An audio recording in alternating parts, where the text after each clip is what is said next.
Ah, manifestement, la place est bonne. Il se bouscule à présent. Il se voit déjà roi à la place de l'empereur. Mais pourquoi faire? Et que faire des immenses pouvoirs qu'elle confère, cette fabuleuse place de président de la République française? Allez, c'est mon propos d'aujourd'hui, vous l'avez compris. Ben oui, je vous ai expliqué que 2021, c'est la campagne électorale. Tout le monde se voit président de la République. Tout le monde a les qualités. Ça ne fait pas l'ombre d'un doute. Et les analystes, vous savez, les experts qui courent les plateaux des médias, vont bientôt nous faire part de leur science, quasi infuse pour certains, parce qu'ils ont l'inspiration permanente. Ils savent, ce sont des exégètes incomparables, d'une intelligence vaste, qui sont capables de saisir la lumière sur la scène politicienne française. J'arrête là. Je rentre dans le vif. Voilà, on va faire le point des candidats déclarés, des potentiels, des possibles, de ceux qui restent encore en réserve, qui se demandent encore, des hésitants. À gauche, comme à droite, à l'extrême droite, et du côté de la droite fascisante. Eh bien oui, c'est le trop-plein, comme De Gaulle avait dit lorsque il a quitté le pouvoir en 1969. Après moi, ce sera le trop-plein. Ce sera le jeu des partis politiciens. On peut même pas dire politique. Politicien a une connotation péjorative dans ma bouche, faut bien le comprendre. Il y aura donc pléthore de candidats sur toute la scène. Je viens de l'expliquer, d'un bout à l'autre de l'échiquier politique. Et la leçon de 2017, manifestement, n'a pas été retenue. 2017, je ne vais pas revenir sur cette année sombre, noire, où le ciel est tombé sur la tête des Gaulois et de tous les autres, de toutes les autres origines. Ça me fait sourire. Des vrais Français, quoi. Eh bien, manifestement, effectivement, les Français vont devoir vivre cela alors que l'heure est grave, très grave, et qu'il est impératif de se défaire, de se débarrasser de ce régime macronien sans nom. Eh bien non, les jeux politiciens reprennent de plus belle. Les égos sont là. Chacun se voit dans la peau de l'illustre qui va sauver la France. Mais quoi? Ils sont tous compromis, trempés jusqu'au cou. Vous voyez, ils baignent dans la compromission avec la Macronie, pratiquement tous, à l'exception de quelques-uns. 2017, encore un mot. Bien que je ne porte pas d'attention particulière à Fillon. Fillon a été écarté de façon trouble. Bien, ça n'était pas ma tasse de thé, loin s'en faut, parce que nous aurions vécu la même infamie avec Fillon. Vous savez, c'est la droite ultra, vous savez, c'est les durs, c'est les psychorigides qui n'entendent que leurs paroles. Vous êtes des cons, vous avez tort. Ah, je peux vous l'assurer, j'en ai côtoyé quelques-uns. Bref, sans grand plaisir, je peux vous le garantir. Alors donc voilà, il n'a pas échappé qu'en 2017, eh bien, les trahisons étaient à la manœuvre à gauche. Si Mitterrand a été élu en 1981, c'est parce qu'il a réussi finalement à obtenir un consensus, un consentement, plus ou moins grinçant, mais un consentement de toutes les forces se réclamant de gauche. Mais là, regardez en 2017 ce qui s'est passé avec ce Benoît Hamon qui fait 6% candidat officiel du Parti Socialiste. 6% au premier tour. Alors que tout le monde savait qu'il ne ferait pas plus de 6%. Que n'a-t-il renoncé à sa candidature pour favoriser l'élection de Mélenchon qui était inévitable? Hamon, très proche des milieux patronaux, hein, de cette gauche quand même bobo, bien que lui, ayant affiché son appartenance à la gauche frondeuse, les socialo-frondeurs, ben, il n'a pas traduit dans les actes son affichage. S'il avait rejoint Mélenchon avant même le premier tour, en disant oui, effectivement, bon, je n'ai aucune chance, Mélenchon serait aujourd'hui le président de la République française. Voilà. Et nous aurions probablement une assemblée constituante pour aller vers la sixième République. En toute logique, avec 85% des Français qui le rejettent. Macron n'a, en fonction de l'opinion actuelle, hein, je suis clair, opinion actuelle des Français, Macron n'a aucune chance d'être réélu. Aura-t-il même la possibilité de se présenter? La question se pose. Parce que, je le répète, il est lâché. Bien que les médias n'en disent mot, il est lâché par ceux qui l'ont porté au pouvoir, qui ne lui font plus confiance, parce que Macron est allé trop loin. Il est en train quand même de massacrer l'économie. Donc il est en train de scier la branche sur laquelle ses amis sont assis. Et ils vont perdre du fric. Et beaucoup de ses amis ont déjà perdu beaucoup de fric. Leurs entreprises sont au bord de la faillite. Certains sont même déjà en faillite. Vous comprenez, c'est ça le problème. Bon. Alors il n'a aucune chance d'être réélu, sauf si la bêtise l'emporte. Hein? Et on est habitué à la bêtise des politiciens. Sauf si, aussi bien à gauche comme à droite, notamment au sein des souverainistes, hein, sur lesquels je porte une attention régulière, eh bien, sauf si la dispersion des candidatures l'emporte. Voilà. Voilà. Les conditions sont claires. En ce cas, eh bien, si la dispersion l'emporte, le risque d'un duel, je n'appelle pas ça un duel, hein, c'est un duel en trompe-l'œil, ou plutôt en trompe-couillon, hein, puisque ce duel aura été déjà arrangé. Vous savez, c'est comme les combats de catch quand j'étais enfant. On connaissait d'avance le vainqueur. Bon, donc, duel truqué, quoi. Donc, eh bien, en ce cas, le risque d'un nouvel affrontement entre Marine Le Pen et peut-être Marion Maréchal, sa nièce, et Macron est réel. Même si, personnellement, à ce jour, je n'y crois pas un seul instant. Malheureusement, les calculs politiciens, pathologie chronique des politiciens, des politicards, ces calculs politiciens échappent à l'entendement, à la compréhension, en d'autres termes, du citoyen lambda. Bien sûr, le citoyen lambda, lui, ne voit que l'étiquette, ne voit que les discours apparents. Mais derrière tout ça, il y a toujours une magouille, une tambouille politicienne incessante. Derrière tout ça, il y a quoi?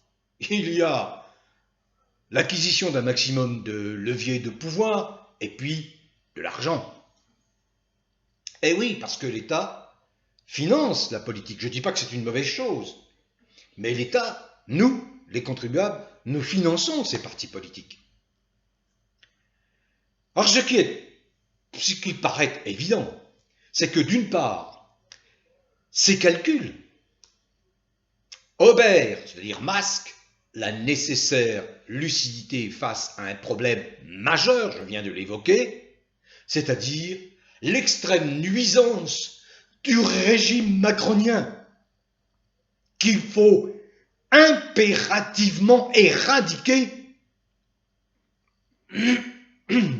si les Français veulent retrouver la sérénité, la paix dans la concorde et un minimum de bien-être. C'est ça la priorité des priorités, je ne cesse de le clamer depuis plus d'un an. La priorité des priorités, c'est ça. Et on sait très bien que tant que la machine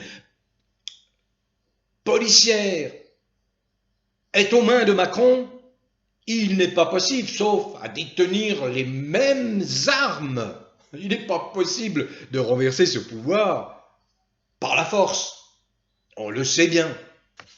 Donc, petit passage en revue,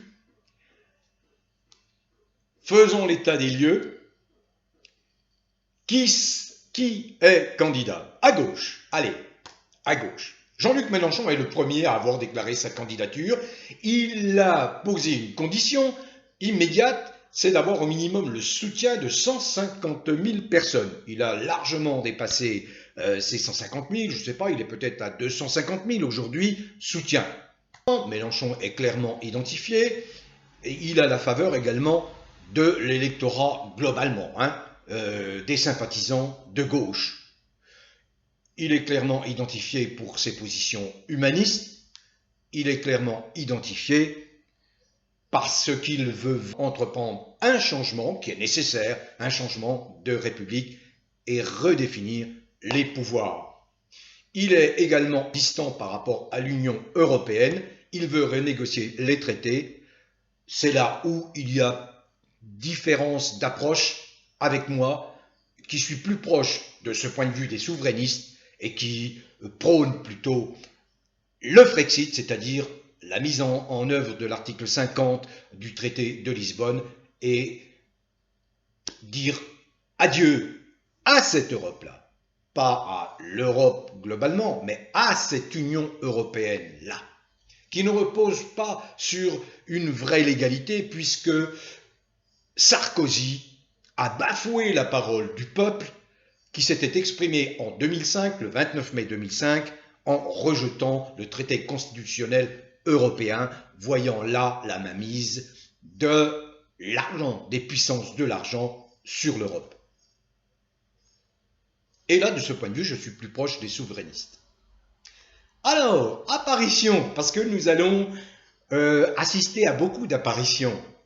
Oh, ce ne sont pas des inconnus, mais ils apparaissent en ayant, pendant un an ou deux, fait penser, fait croire qu'ils s'étaient retirés de la politique, qu'ils ne joueraient plus aucun rôle en politique.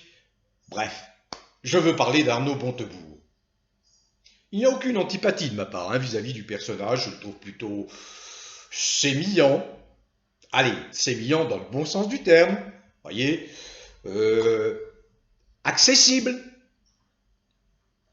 assez clair dans ses démonstrations. N'oublions pas qu'il a été un ministre rejeté sous Hollande en 2014 parce qu'il était en désaccord avec la politique ultralibérale suivie par M. Hollande. Donc ça, c'est un bon point pour lui. 2014, il a été remplacé, devinez par qui? Il était ministre de l'économie, il était remplacé par un dénommé, allez, je vous laisse le nom, Macron, voilà. Donc, Arnaud Montebourg émerge, apparaît à nouveau, et il lance un nouveau parti qui s'appelle l'Engagement. Lui qui s'est fait le chantre, le champion du fait en France. Je n'aime pas les expressions anglaises, parlez français, bannissez définitivement toutes les expressions anglaises. Pardon, mes amis britanniques, je vous adore, mais vous ne devez pas nous envahir, pas vous, les États-Unis, de vos mots, vos expressions partout. Ça n'a pas de sens. Parlez français. Donc, du fait en France. Ça, bravo, bravo. Il a, je crois, bien perçu que dans cette circonstance exceptionnelle où il faut se débarrasser absolument du régime macronien, il faut élargir au maximum. Donc lui prône un espace républicain ouvert au-delà de la gauche dont il se réclame. Est-ce une main tendue aux souverainistes? Bon, en tout cas, ça me paraît correspondre au personnage, même si, du côté de la France insoumise, eh bien, on risque de vivre plus ou moins bien cette candidature de Montebourg qui drague, on peut dire, sur les brisées de la France insoumise, en tout cas d'une partie des sympathisants de la France insoumise. Il ne faut pas se le cacher. Mais nous sommes encore à 14 mois de l'élection. Il peut se passer encore bien des choses entre ces deux ténors. À gauche, on ne peut pas leur faire un mauvais procès à ces deux-là, en tout cas à Mélenchon, mais je crois également à Montebourg, de ne pas appartenir à la vraie gauche. Ils appartiennent à la vraie gauche. Ça n'est pas du tout vrai pour celle dont je vais donner le nom et qui immédiatement a réagi. Il s'agit de Anne Hidalgo, la maire socialiste de Paris. Elle a emboîté le pas dans la foulée de Montebourg pour ne pas lui laisser l'exclusivité de la lumière médiatique. Eh oui, si Montebourg apparaît, c'est un candidat quand même sérieux. C'est un poids lourd du PS, ex-poids lourd du PS.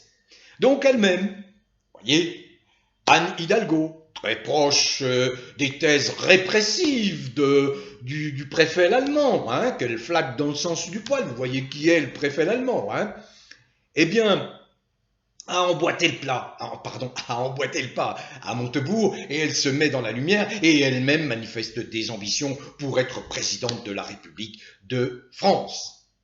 Elle a créé une plateforme. Elle s'appelle tout simplement Plateforme d'idées. Comme si, depuis 40 ans, on n'avait pas eu le temps de voir ce qui va et ne va pas en France. Vous voyez, plateforme d'idées. Club de réflexion, etc. On réfléchit à l'envie. C'est ce que j'appelle les intellectualistes, vous savez, qui encombrent, qui parasitent la pensée. Voyez, on sait qu'il faut enfoncer un clou avec un marteau dans une planche de bois, mais non, on va aller chercher d'autres moyens, voyez. Bon, allez, je ne vais pas me perdre dans digression, c'est mon grand défaut. Et puis il y en a un, alors qui est là, qui trépigne d'impatience, qui tortille des fesses en permanence, c'est le Yannick Jadot. Voyez, le pseudo-écolo. Alors, si tant est qu'on puisse le ranger à gauche, celui-là, parce que l'ex-patron d'Europe Écologie Les Verts, le parti qui a été créé par un Daniel Cohn-Bendit, qui a envoyé à l'adresse de tous les réticents à la vaccination « Allez vous faire foutre, ceux qui ne veulent pas vous faire vacciner ». Vous voyez, bon. Ce Yannick Jadot se singularise par des prises de position qui heurtent même ses amis à gauche. Il est proche des thèses du grand patronat, il est proche du MEDEF, il croit cependant incarner un courant écolo, alors qu'il n'incarne que sa propre ambition. On a affaire là à un bobo, vous savez, de la gauche caviar. Alors comment ferais-je l'impasse sur celui qui illustre toute la combination, les combine à gauche, qui illustre cela. Il l'illustrait déjà lorsqu'il était secrétaire national du Parti socialiste. C'est François Hollande, inimitable, incomparable François Hollande, voyez. Et il se voit toujours en recours. Et il ne manque pas une occasion de le rappeler, de le répéter, de dire que, en réalité, on lui a réservé un mauvais sort qu'il ne méritait pas. Alors l'annonce des candidatures de Hidalgo et de Montebourg est une mauvaise nouvelle pour Hollande, le rêveur, tacticien, entre guillemets, hors pair, incomparable. Ses rêves d'un retour à l'Élysée sont bien compromis. Les Français, de gauche en particulier, n'oublient pas ces multiples reniements. Regardez la retraite, comme il nous a trompés pour la retraite. Et ces trahisons à répétition. Il n'oublie pas que c'est lui qui a fait entrer le loup Macron dans la bergerie France et sacré Premier ministre, un dictateur potentiel qui ne représentait pourtant au moment de sa nomination que 5% d'influence au PS. Je veux parler de l'incomparable Valls qui s'est fait jeter de Barcelone, de la Catalogne. Comme la gauche caviar ou bobo a perdu sa boussole politique, plus généralement la classe politique habitué depuis 40 ans aux exégèses très inspirées des analystes autoproclamés, a perdu un expert du téléguidage politicien en la personne d'Olivier Duhamel, ces gens-là se sentent orphelins. Ils se sentent orphelins. Eh bien oui, parce que la mise en valeur, la mise en exergue, le placement des ambitions se fait par l'entremise de ces analystes, vous voyez, qui courent les plateaux des médias. Si vous êtes cité par l'un ou par l'autre, et Duhamel était une icône en la matière, et bien là, ça vous positionnait immédiatement. Vous pouviez, dans la semaine qui suivait, gagner 5 points d'influence, d'opinion favorable, ou le contraire. Mais je pense surtout que ce qui gêne particulièrement Hollande, c'est l'émergence de Anne Hidalgo. Il ne faut pas se tromper, parce que Anne Hidalgo est une proche de Hollande. Les leçons de l'histoire ne sont donc pas retenues à gauche, la gauche qui ne peut l'emporter que lorsqu'elle est unie. Alors, il y a également d'autres candidatures, celle de Benoît Hamon. Benoît Hamon va-t-il réapparaître ? Celui qui a fait perdre la gauche en 2017. Je crois qu'il est le chef de file d'un parti qu'il a créé qui s'appelle Génération S. On ne peut pas exclure l'ambitieux Manuel Valls. Tout ça pour disperser des voix, se positionner dans la coulisse pour obtenir plus tard de celui qui aura remporté le pouvoir, eh bien, un poste ministériel. Pourquoi pas à nouveau Premier ministre ? On peut s'attendre à tout avec ce monsieur Valls, hein, parce qu'il considère que le destin l'a éclipsé prématurément. C'est un orgueilleux, il est imbu de sa personne. Donc pour lui, le destin l'a éclipsé prématurément. Sachez quand même que Macron et lui se haïssent, ils se détestent copieusement, hein. Et puis il y a ce qu'on a coutume d'appeler l'extrême gauche, moi j'appelle ça la vraie gauche, la gauche de la vraie gauche. Bon, il y a le nouveau parti anticapitaliste de Philippe Poutou et Olivier Besancenot. Apparemment, il y a eu un rapprochement, il me semble, une esquisse de rapprochement avec la France insoumise. Donc s'il ne présente pas de candidat, il est clair que là, il y aura évitement de la dispersion, ce qui sera toujours très bien pour la France insoumise. Il y a lutte ouvrière. Alors lutte ouvrière, c'est Nathalie Arthaud. Est-ce qu'elle va s'aventurer dans une candidature qui risque de faire perdre des voix également plutôt à Jean-Luc Mélenchon, à la France insoumise? On n'a pas la réponse. Parce que ce sont des petits partis qui, par simple nécessité d'exister, ont besoin de se présenter à l'élection présidentielle pour bénéficier, si possible, de financement public. Voilà ce qui fausse un petit peu le jeu, ce qui fausse la donne. Mais là où c'est le plus contrariant, entre guillemets, pour Mélenchon, parce que il y a des liens avec ce parti, des liens solides normalement, et celle qui incarne ces liens avec ce parti, c'est Marie-George Buffet, qui a été une excellente ministre des Sports sous Jospin. Et Marie-George Buffet a très vite, dès l'annonce de la candidature de Mélenchon, très vite salué sa candidature et expliqué à ses amis communistes qu'il fallait éviter la dispersion et qu'il fallait soutenir la candidature de Mélenchon. Mais elle n'a pas été entendue par le secrétaire national, Fabien Roussel, un jeune, vous voyez, député, je crois, de Béthune, il me semble. Hein. Il est secrétaire national donc du Parti communiste et il y a au sein de ce parti, qui pourtant n'a plus une grosse influence, rien à voir avec le Parti communiste des années 60-70, avec en particulier le Georges Marchais, et d'autres avant lui. Il a annoncé son intention de se présenter à la candidature de la présidence de la République. Donc il ne veut pas rejoindre un éventuel mouvement unitaire de soutien à Mélenchon, contrairement à 2017. Alors les sempiternelles rancœurs et querelles d'ego à gauche de la vraie gauche retrouve le droit d'expression. Alors le PC est sous perfusion pourtant depuis 20 ans, 30 ans, et il ne doit sa survie, maintenant on comprend mieux cette stratégie, cette tactique, il ne doit sa survie qu'aux accords électoralistes passés avec les uns et les autres, en particulier ses amis, ses alliés, amis, alliés entre guillemets, PS, Verts, etc. Mais ça n'est pas un bon message, parce que, encore une fois, l'objectif à atteindre, quels que soient les partis de gauche ou de droite, respectables, je ne parle pas de ceux qui sont complètement compromis avec cette sale Macronie, eh bien l'objectif c'est d'éradiquer le macronisme tout simplement. Donc ils perdent de vue cet objectif majeur. Alors passons à la droite. La droite, ça y va aller un peu plus vite parce que la situation n'est pas encore décantée comme il faudrait.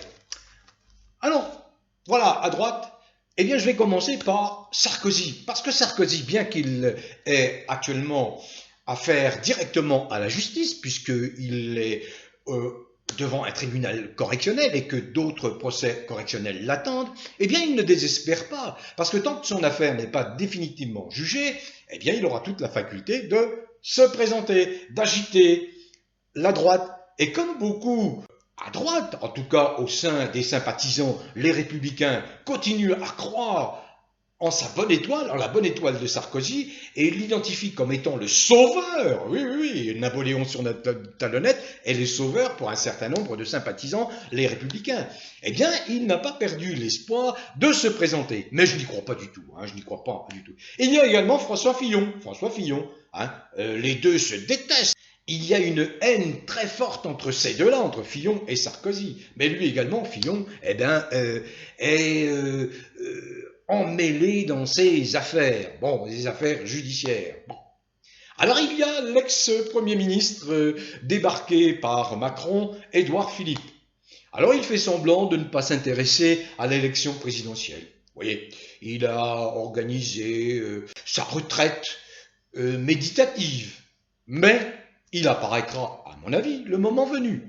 Il y en a un qui piaffe d'impatience, qui s'est soi-disant éloigné de les Républicains, c'est un ancien ex-les Républicains, mais il piaffe d'impatience, c'est Xavier Bertrand. Ah ouais, lui, alors là, l'ambition est là, il faut absolument qu'il y parvienne à ce poste de président de la République, il faut qu'il apparaisse vraiment comme l'homme sage, pondéré, celui qui va rétablir les bonnes manières en France.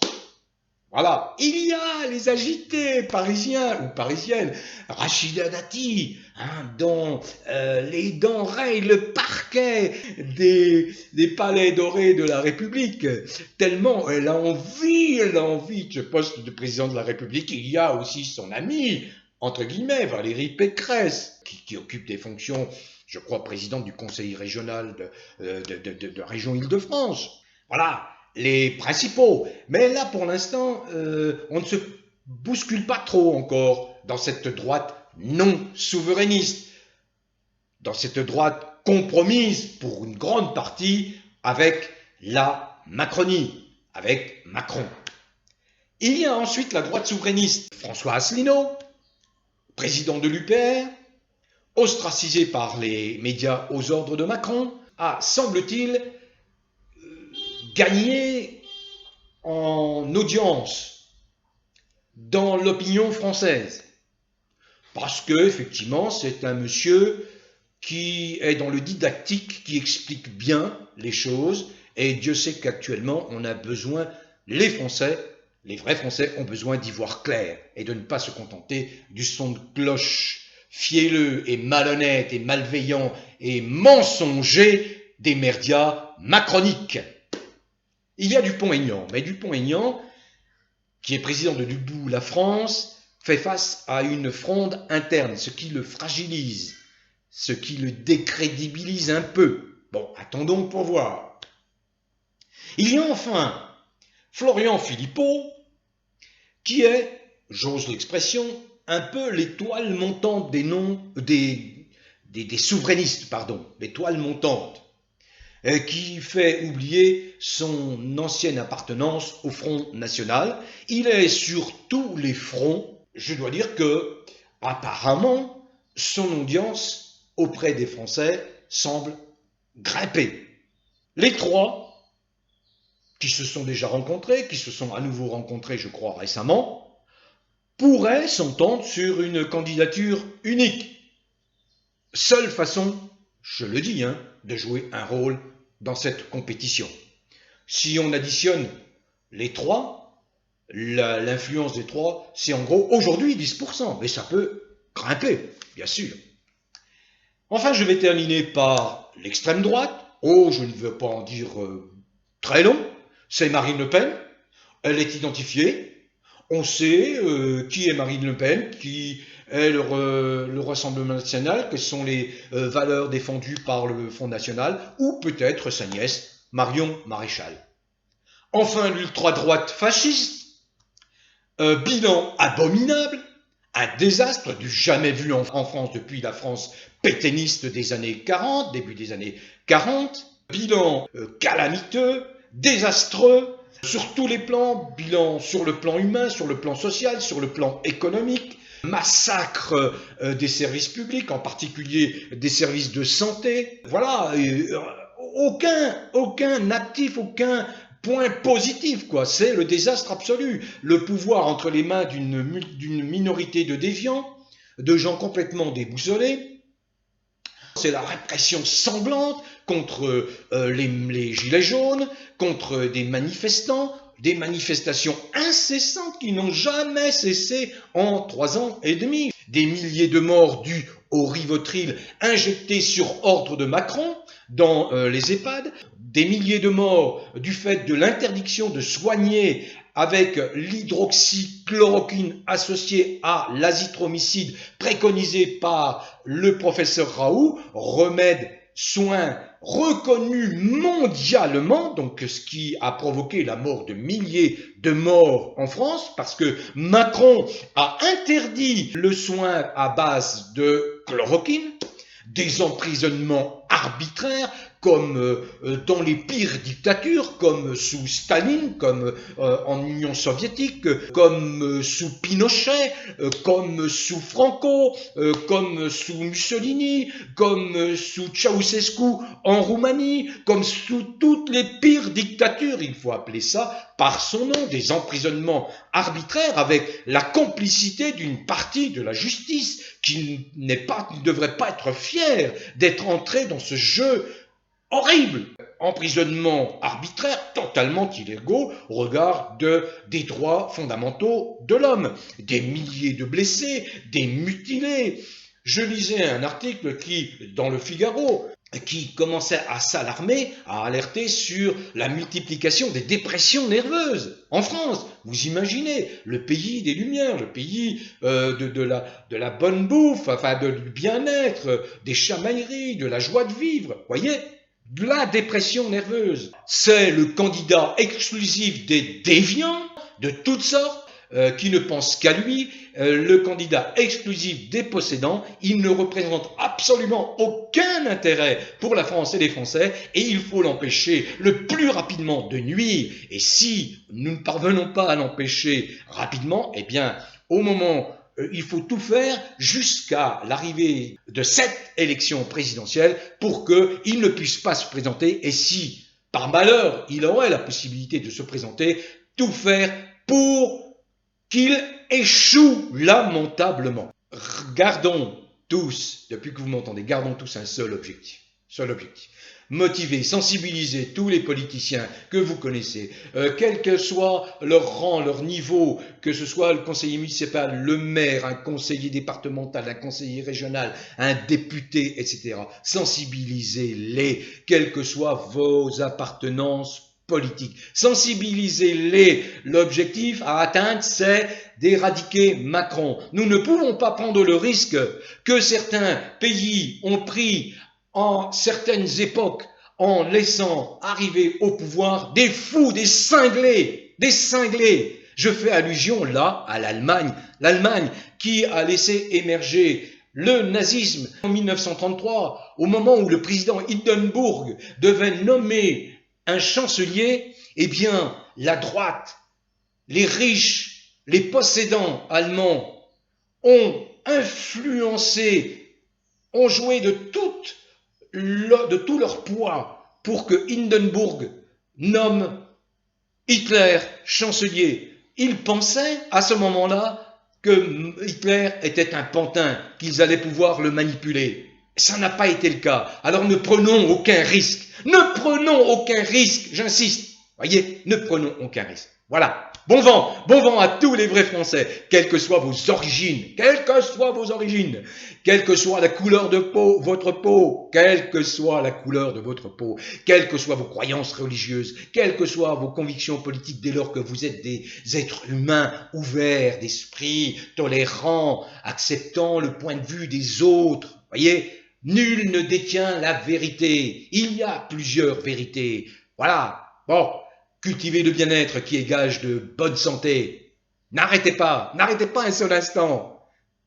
Bon vent, où que vous soyez, en France métropolitaine, en Navarre, dans les merveilleux pays, territoires et départements d'outre-mer et à l'étranger. Bon vent à tous.